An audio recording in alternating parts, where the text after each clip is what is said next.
नमस्कार, आप देख रहे हैं ग्लोबल इंडिया टीवी और मैं हूं आपके साथ प्रियांशु शर्मा। ये रुक करते हैं आज की तमाम खबरों पर।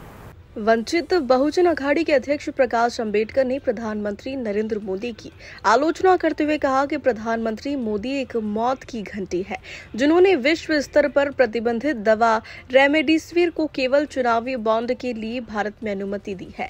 उन्होंने मोदी गारंटी को लेकर भी प्रधानमंत्री मोदी पर निशाना साधा। प्रकाश अंबेडकर वंचित बहुजन अघाड़ी के उम्मीदवार करण गायकर के लिए प्रचार के वक्त नासिक में चुनाव अभियान बैठक में बोल रहे थे। कोरोना काल में विश्व स्वास्थ्य संगठन ने रेमडेसिविर दवा पर प्रतिबंध लगा दिया है। उन्होंने कहा था कि इस वैक्सीन से स्वास्थ्य पर बुरा असर पड़ता है। हालांकि भारत में अभी भी दवा की अनुमति थी, क्योंकि इस दवा को बनाने वाली कंपनी गुजरात में है और इस कंपनी का मालिक भी गुजराती है। इस दवा को अनुमति देने के बाद इस कंपनी ने बीजेपी को 18 करोड़ रुपए का चुनावी बॉन्ड दिया था। असल में जिस दवा पर प्रतिबंध लगाना चाहिए था, मोदी सरकार ने केवल अपने फायदे के लिए उस दवा को बेचने की अनुमति दी। इसलिए मोदी मौत का सौदागर है। पीएम मोदी की आलोचना की है। त्यांच्याकडून वसुली केली आणि ज्याला बेल पाहिजे होतं त्यांच्याकडून असताना वसुली केली। तेवढंच नाही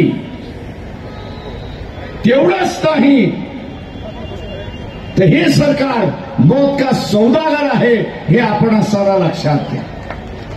कोविडच्या कालावधीमध्ये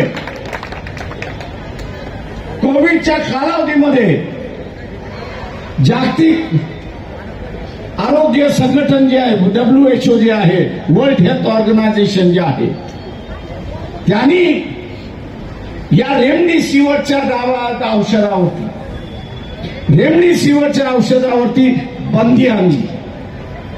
बंदी का आणली तर या गोळीच्या सेवनामुळे किडनी खराब होते, लिव्हर खराब होता, चेस्ट खराब होता, लंग्स खराब होतात, इतर आरोग्यावरती परिणाम होतो, म्हणून त्यांनी बंदी